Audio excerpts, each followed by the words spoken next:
Next we have the Transportation Investment Act. That's the transportation tax referendum that's coming up July. I put it on here, if Mr. Davis can give us an update, I guess, but I put it on here because Doug from ARC. Was talking about ARC is volunteering to go around and doing town hall meetings throughout the region to educate the public about TIF. I told him I thought it would be a good idea for us to have one in Snellville when it got a little bit closer, maybe in March or April, but I wanted to get everyone's thoughts before we set that up.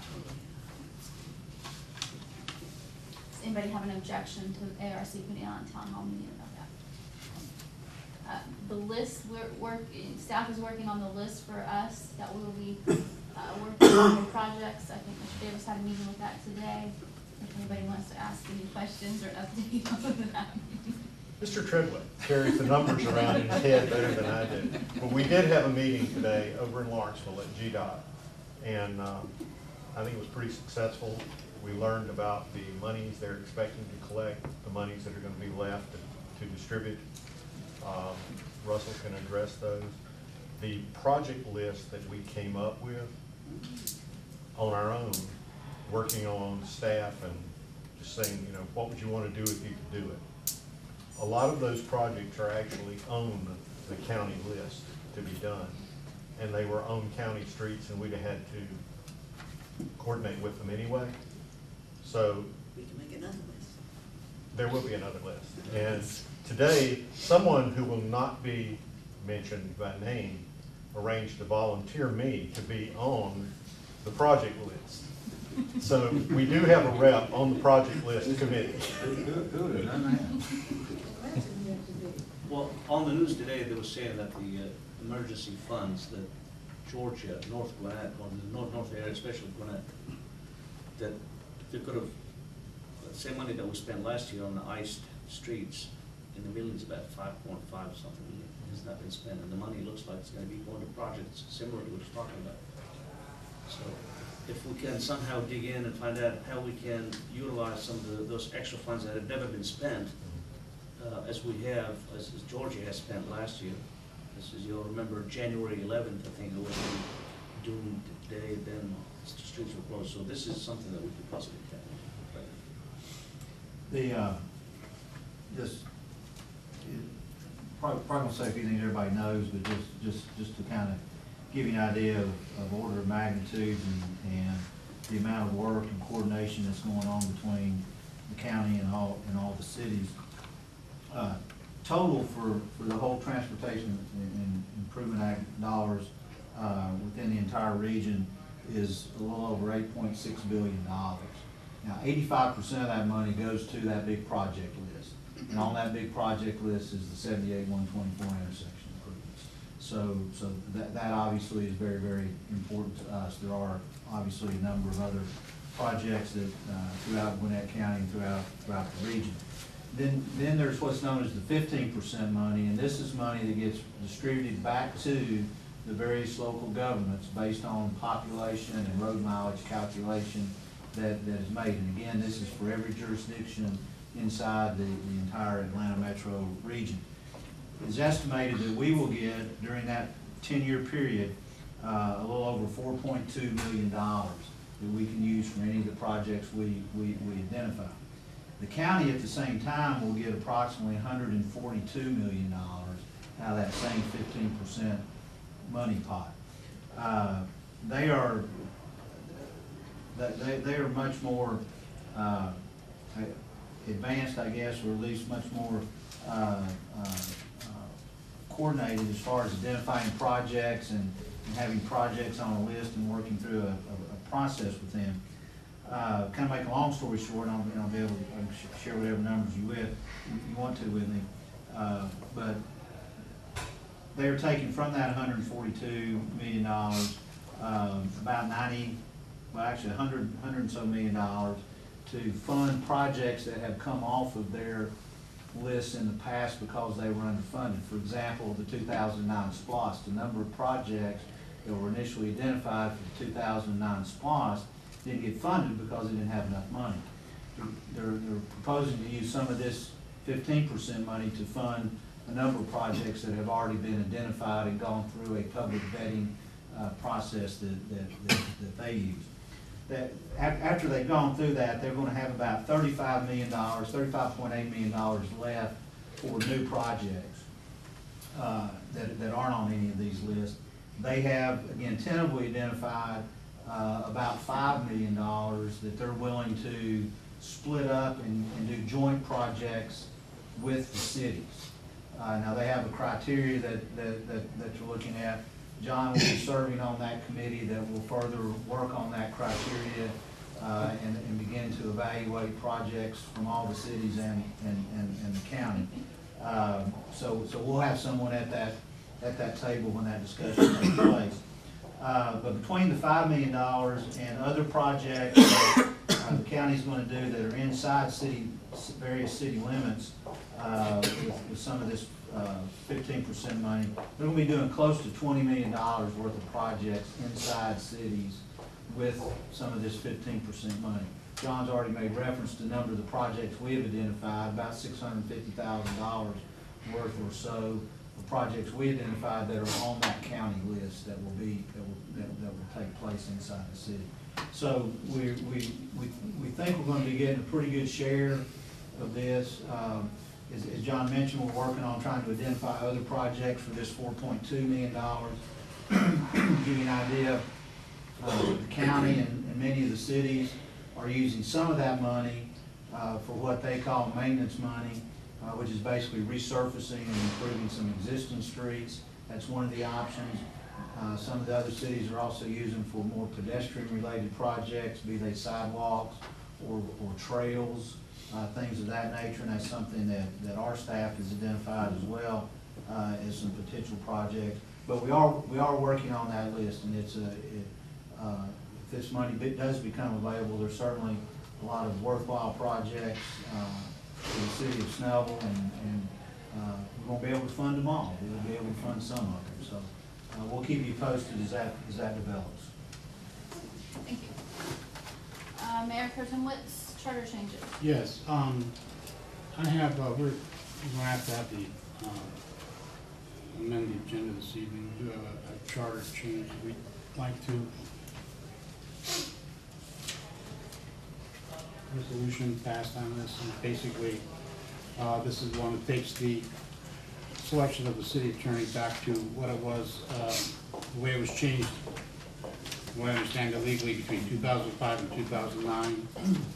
And I'm going to be asking that we're going to ask to amend the agenda for that. Under Snellville's charter, the mayor pro tem can only act in the disability or absence of the mayor. So under what authority are you authorizing the mayor pro tem to act on this resolution?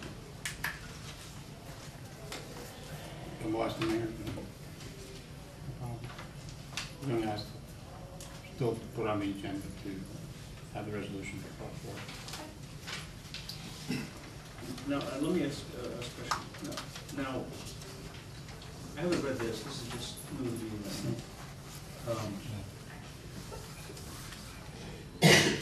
What do we? Postpone any action on this until I get a chance. I'm not sure if any members have read this before. Has it been passed before and I missed it? This is what we're doing is putting it back. You remember in 2010 when we changed it. This is just really putting it back to what it was. You're putting it back, or you're asking it to go in front of the legislator? Oh, no, we're asking to go in front of us.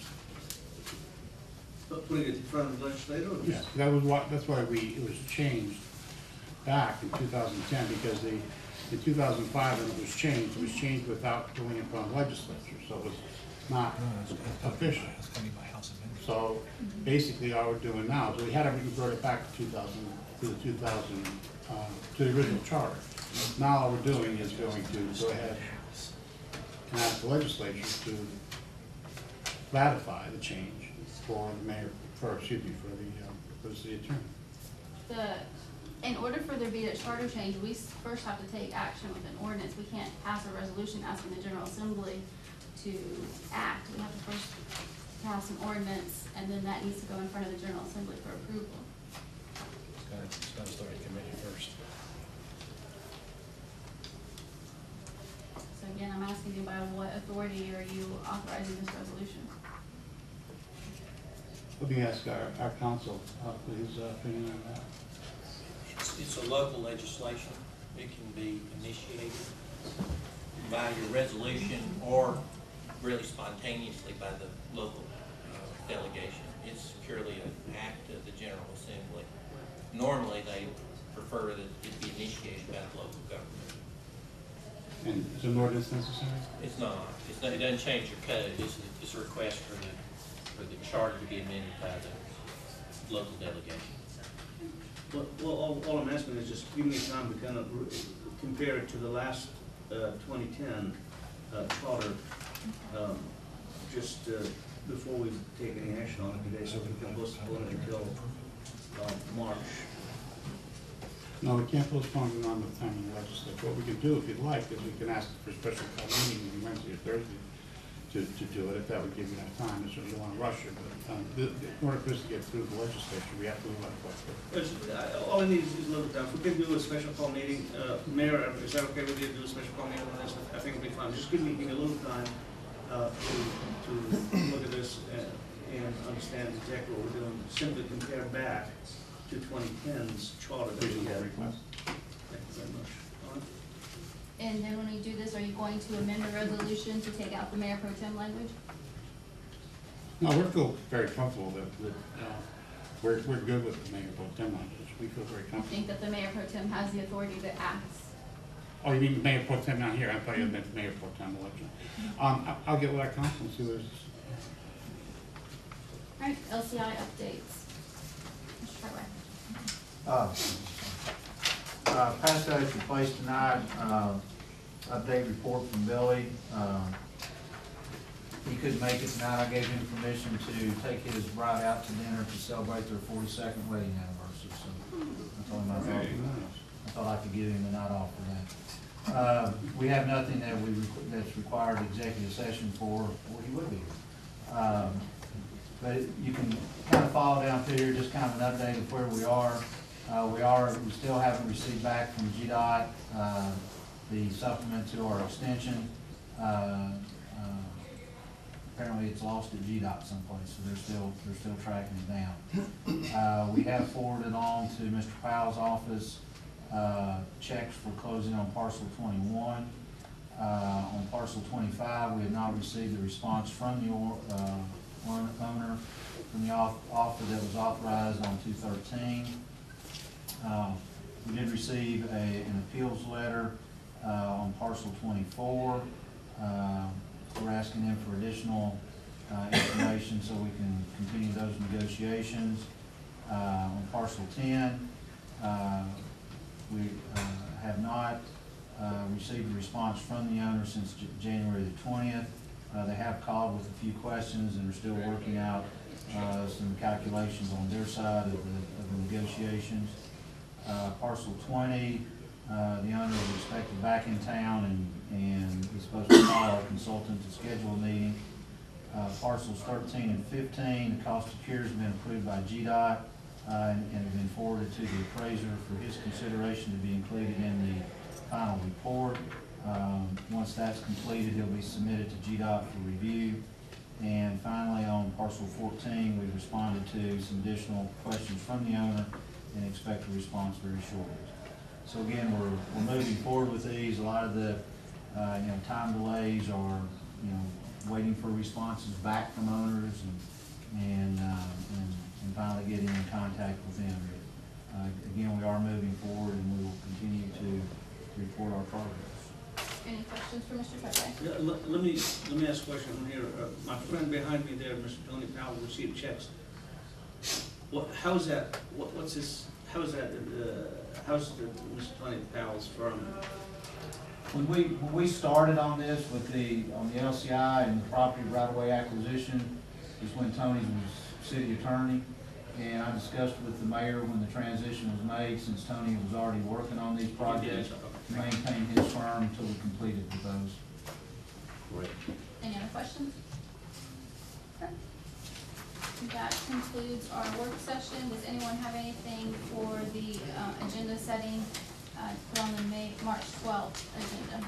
Only that, I think that probably would be a good point for us to set up a special call meeting for a date that's going to be convenient for everyone. Not to be advertised, so I guess the earliest would be Wednesday. This coming Wednesday. It's coming Wednesday.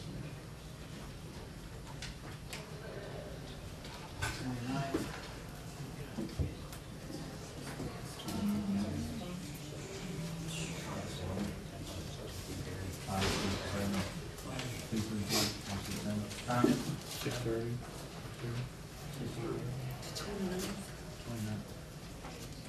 6:30. 6:10 works. I will point out on the March 12th work session, that is scheduled to start at 6:15. We have a little bit extra time we need.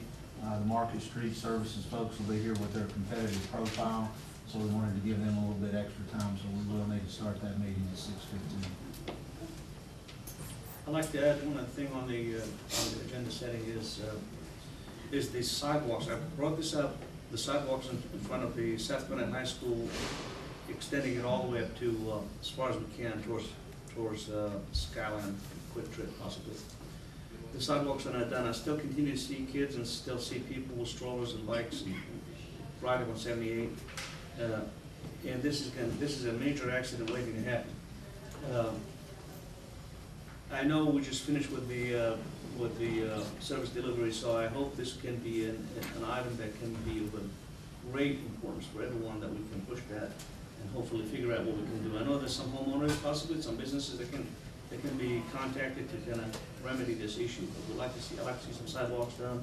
I think there's some grants available that we have looked at because it's in a school zone and it's not time to apply for those grants yet. So I know that's one of the issues that we were looking at, safe route to school grants. Are these grants specifically for the school area? No, they're for local governments to qualify for sidewalks that would lead to a school zone.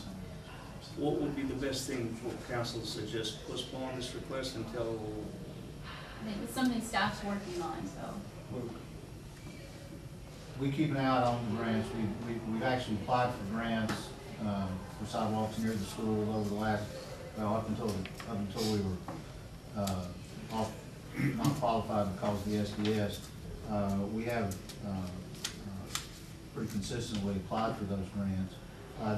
The sidewalk projects that you had discussed earlier are a couple of the projects that are on our at least working list right now for the Transportation Improvement Act potential projects.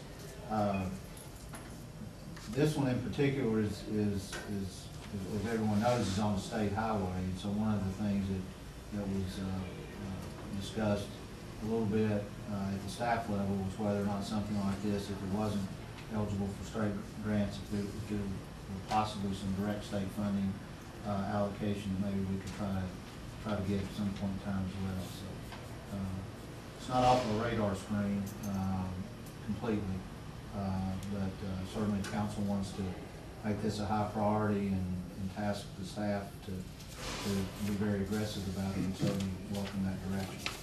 I certainly like for it to go on closer to the front burner as possible once everything is within line and with grants, et cetera. I mean, once the grants are identified and we can move this, I like for it to be considered as one of the high priorities. And that would, simply that would add, that would improve the city. Once we have sidewalks out there, this is great. Everybody can walk peacefully and without having to trip. And Are there any potential sources of funds besides grants? Well, I mean, obviously there's city dollars. We can direct appropriation from the city. And SPOS money can be redirected? SPOS money can be redirected to that. We haven't obligated all of our 2009 SPOS dollars. There are other ways to create essentially an assessment district where the budding property owners could help pay for the improvements that are being made. So there's a variety of ways, both direct funding and working with special assessments to Now, could we take some SPOS money and put it over here and then replace it later? Is that, How much We're amount? talking like $300,000, I think, was what the estimate was, or more than that when we got the sidewalk. Because of, it's not level, and so it wasn't, you think it's not gonna be that expensive, but it was several $100,000. I think we have more than that in SPOS that hasn't been. Yeah, and again, it depends on how far it's extended. We've looked at it from Skyland to Summit Chase. That's well over $800,000. Skyline and Summit change. Okay, take the feet and divide it by. Wow. Comes out to about $80 a foot. Yes, Okay. about $8 a foot. Okay. $8. 80. 8. That's about a mile stretch, I think. Okay, well, I would suggest, Councilman Spa, if you want some more information, maybe you can set up some time to meet with Mr. Treadway and discuss that, but if no one else has anything to add to the March 12th. We are adjourned. I do have 2 city attorneys I'm considering. If you guys want to go into exec session to see their credentials, I'm happy to do that. If not, Is the executive session necessary to do that? it is a personnel matter, for resumes. I don't feel comfortable giving them out in exec session if y'all want to go into exec session. If not, we can do it after the meeting, or we don't have to do it at all. Well, if the nomination is tonight, I think I would motion for an exec session. Can we make a motion for that now? You want to go into exec session now? Yeah. We got 10 minutes left, though. I mean, can we do that in 10 minutes? Are you just gonna share the resume, or do you get copies for everybody, or I mean, what's the, you can just hand us resumes, and you can just hand us, and we can put it in the binder and do our thing. That's fine. If you want to give comment to them, I'm happy to listen. I haven't made a decision between the two. If you want to give comment to the two, then that's fine. Let's do that. Do you want to do it now, or do you want to do it after the council meeting? During the work session, the mayor and the city council of Snellville, Georgia, Mayor Tyler announced certain matters should be discussed in the closed session of the meeting. Ask council to advise the city with respect to closing the meeting upon the appointment, employment, compensation, hiring, disciplinary action, or dismissal, or periodic evaluation or rating of a public officer or employee that is excluded to OC